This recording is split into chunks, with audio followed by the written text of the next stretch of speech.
Yeah, looks good. Cool. All right. Feel free to get creative if you want to do some sort of arty shit. You down for that? Sort of different angles. I love art. Great. All about the arts. All right. Deryck, Byron, nice to see you, man. Nice to see you too. All right. So we are in your LA offices here. Had a technical been problem. here, It's amazing. You should spend more time here. Had a technical problem with your stereo system. So I get to hear the record after the interview. Yes. It's a long-awaited album, man. I just want to quickly, before I get to all the Twitter questions, because I did put a tweet out, and your fans are going crazy because you sort of not been missing, but you haven't put a record out for a little while. Yeah, so it's been a long time. a few questions have built up. How you been, dude? What's been going on?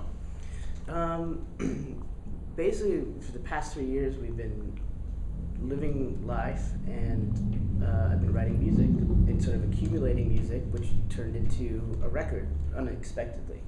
Yeah. We never said we were going to make a record. We just, I just had all these songs all of a sudden. And so we decided to go in and do a record about a year ago, and we've just been working on it since then. It's kind of hard to, because you're a rock star, so you want to make it always sound really exciting. But the reality is, as you say, you've just been sort of hanging out, writing songs. It's hard to make that anything other than what it is, isn't it? Like, I want some crazy answer about mental things you've been doing, I don't know, thrill rides, things that are fun. But really all you've been doing is just songwriting, sleeping. Mostly just, to be honest, mostly all we've been doing is sort of living our lives. Like what sort of stuff? Starbucks? I mean, what do you do? Just like, I would say we've been enjoying our lives. Like, we've just been hanging out and just doing our thing, and all the guys got married. I got divorced, and we just been like doing our thing. I don't know. It's just, and music sort of, it's there, but it's not really like the main. We never said, okay, let's make a record, or let's go in and rehearse, or let's do this. We just do it when we feel like doing it, and I think that's been the best thing for us to make this record, because it just sort of happened naturally. That's cool. I mean, as music fans, a lot of us have day jobs, you know what I mean? So it's like someone goes to work and they get into that sort of routine.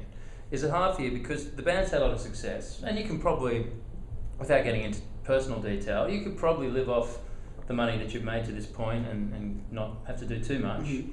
Is it hard to sort of find discipline in your life when you're kind of doing stuff because you want to rather than because you have to, you know what I mean? Well, yeah, we've always done that. I got into this business for free. I thought I was just going to play in bars, and success was an accident. And it's just, we've always just kind of done it because we want to do it, and we'll do it regardless if we're successful or not. And I think now, when you have success and you make some money, it does give you that freedom to you can do whatever you want. Yeah.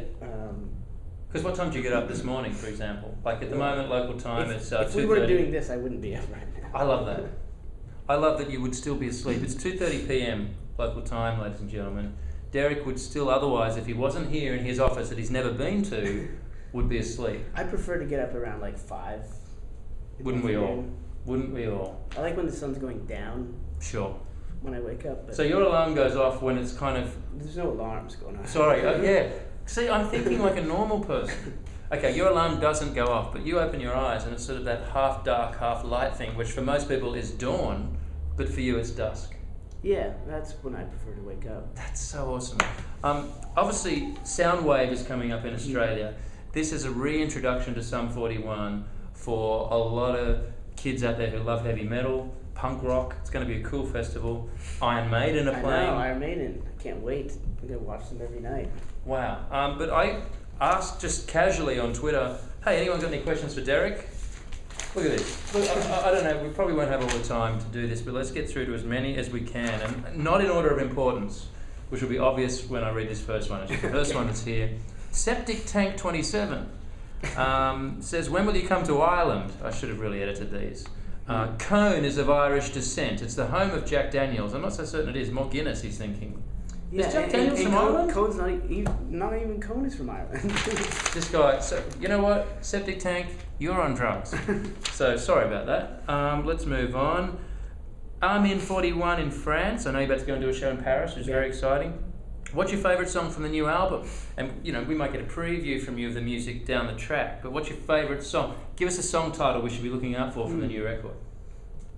I really like Screaming Bloody Murder, which is going to be the first single, which is why it's maybe my favorite and why it's the single.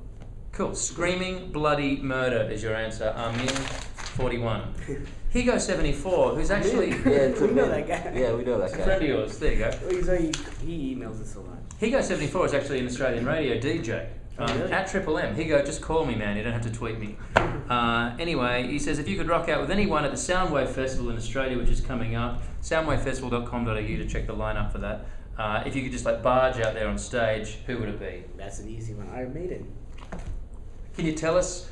I've seen you guys play live, and you'll throw in little Iron Maiden riffs We in play between. Iron Maiden all the time, yeah. What are your favourite Iron Maiden songs to play for fun? Aces High. Aces High. I think that's the funnest guitar riff for me. Do you do Rime of the Ancient Mariner, which is also one of the best titles of rock history? We don't do that one. It's a shame. You should We might need to get on have a that. look at that. Thanks, Ego. Jess Blue Gold says, tell Deryck his voice reminds me of high school. Every time I hear it. Is that I think it's a bad thing. It's a little weird. We used to be massive Sum 41ers. Used to be, it's hurtful. What happened? What did we do? I guess, is this what happens? When you go missing for a couple of years, you live your life, as you say, which is sleeping in and whatever. Yeah. In music, a lot of artists just want to put music out there because they're sort of scared that they'll be forgotten. You know, it's like, oh, I've got my new record coming out. It's like, well, you put one out 3 weeks ago. You don't seem to care about that stuff. You've taken 4 years with this record. We've made a career of not caring about anything. You know, we just don't care. That's a soundbite I'll use for a lot of different promos, that one there. That's cool. Anyway, well, maybe Jess Blue Gold will be a Sum 41er again. Get to Soundwave, Jess, in Australia. Here's one. Again, there are people here that are sending me tweets that needn't. Joel Madden has sent a Twitter. Again, Joel. He'd just call you directly. But anyway, Joel Madden of Good Charlotte says, tell Dee I said hi. We miss them and hopefully we'll see them on tour this year. Would you like to tour with Good Charlotte? Of course, we've toured with them. We've known them for so long. They're managed by the same people here. Right. Yeah, we love Good Charlotte. Joel, thanks, man. Appreciate it. Actually, this is an interesting one. Bella Boogaloo says, tell Deryck sorry, I knocked him over accidentally a year ago. It was in LA at a cinema. I forgot the name of the complex. I think, do you recall being hit by a car at any point? I don't remember any cars, but then again, I don't really remember a lot of things. So Right, yeah. It's possible it happened. Bella Boogaloo, just watch where you're driving, I think is the message there. Got a bunch of Adam Lambert fans with unrelated tweets. Sorry about that. Sumstus. She's a huge fan of the band. Sumstus even wanted to YouTube her question, but she didn't get to that point. She's not technical enough to work that out.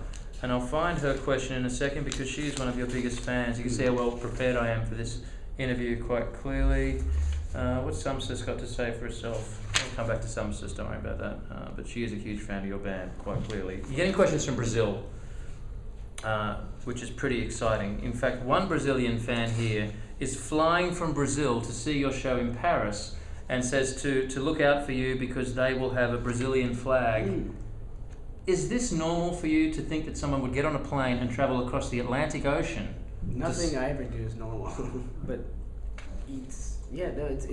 that's really cool. I mean, that's a long way to fly for Yeah. a gig. That you better be good. I hear that sometimes when people say, "Oh, we've flown from this place to this place." I'm like, wow, why? Well, I mean, they could sightsee. The thing is, if hypothetically the gig doesn't go so great, you know, you're a bit rusty. There's other stuff to do in Paris. They could do sightseeing. Yeah, it's a great city. I don't want to put any pressure on you because that's a long way. They've come a long way for you to end up disappointing them. And by the way, it was GUI 41, GUI 41, who's the one who's going to come across. I'm coming from Brazil. And by the way, will you have something new for this show? So the show that's coming up in Paris, which is just before the Soundwave shows, these songs that you speak of, Screaming Bloody Murder, material from the new album, do you play it all?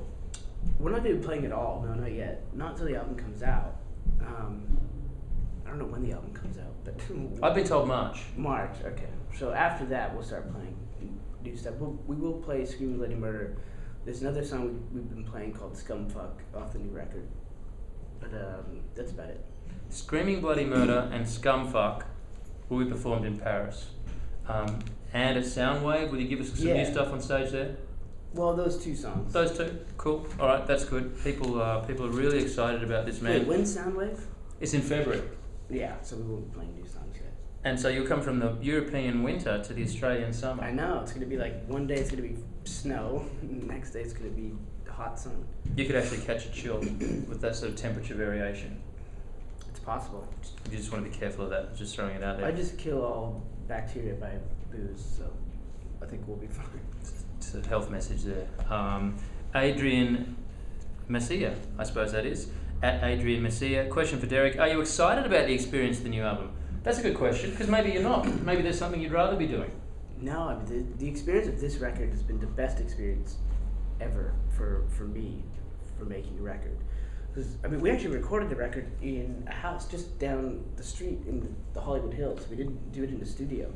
We just rented a house, we lived there, partied there, and recorded, and it was kind of one of those things where it's like just people everywhere, you know? It's like constantly all day there's somebody barging in with a bottle of Jack or something, you know, trying to record guitar parts, and someone's making me do a shot. But that energy of that, right, that spirit of, you know, having fun really came out on the record, I think, and it actually helped the record. So drinking lots of alcohol will, kids, it's fun, okay? And I think that's the message there. I guess we could reword the question from Adrian. He says, are you excited about the new experience with the new album, as if the release date is kind of the fun. But you've already had so much fun making the record, right? The experience of making the record was the best ever, you know, for any record. I don't know when the record's coming out, so I can't really say. I told you March, and because you're asleep. Around March, yeah. Yeah, I don't know either. So, I mean, I don't know what the date is. At some point in the future, it's definitely coming out. Well, that's a good question, and deeper than we first thought. He also put, thanks, bro. So, thank you, bro, for that. Then there's a question actually in Portuguese. Do you speak Portuguese? Could you bust that one out for us? That's from Sum 41 Brazil. Hoje, o Deryck irá responder variadas perguntas. Sober, no. O SBM, calm. Actually, you know what he's done there? That's a dude that's just saying in Portuguese to Brazilian fans, if you've got any questions for Byron to ask Deryck, please send them on. Which is not a question. So sorry about that. Yeah, well, he's trying to help actually. So, you know, should be appreciative. But no, that's very cool. What else? Here's one. I like this one. Yailama Fashav 41. A lot of your Twitter fans have 41 at the end. See what they've done there? I've noticed that. Deryck, do you have plans to make a fully acoustic show? Like Avril, she did that at the Roxy Theatre. All your fans would appreciate it. I've not ever thought of doing an acoustic show, but I thought about doing an acoustic album before. And I may do that. I probably will do that at some point. I have a lot of acoustic songs, and I've always wanted to do an album. Once I get to that point where I have 12 songs, maybe I'll do it. Because it's a different type of song, isn't it? Like your music, I mean, Yelima Fashav wants to hear your songs acoustically. With respect, I don't. Yeah, see, I don't like our songs acoustic. I would rather put out a different, like, their own songs. You know? Cool.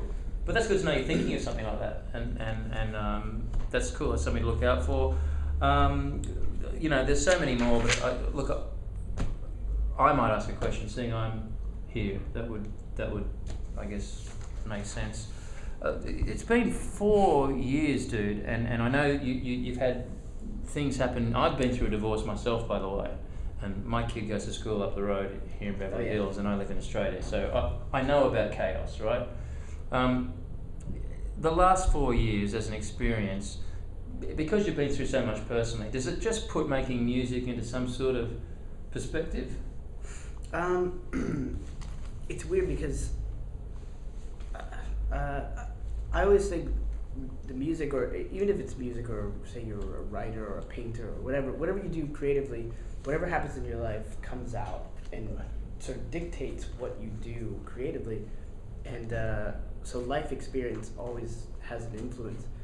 And yeah, my experience had definitely sort of dictated what I did, and maybe that's why the record is the way it is.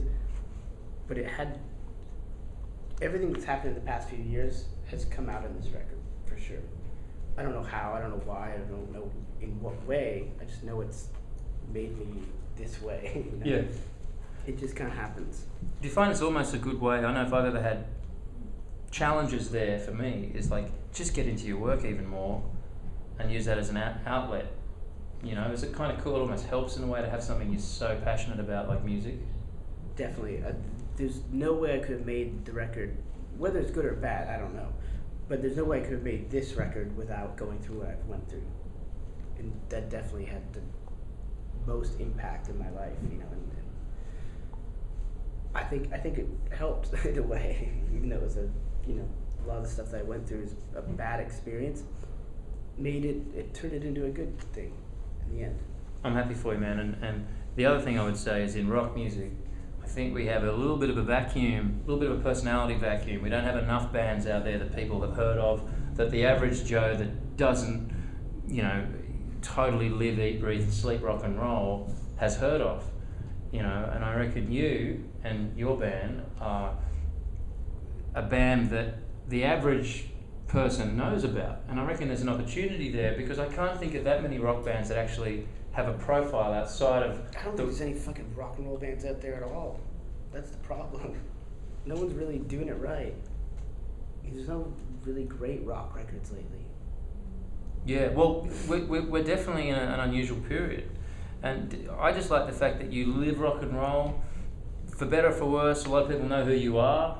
And I just, a lot of the rock stars that we think of are all old guys now. Like, you're not even 30, maybe 30, right? I'm 30. So you're a 30-year-old.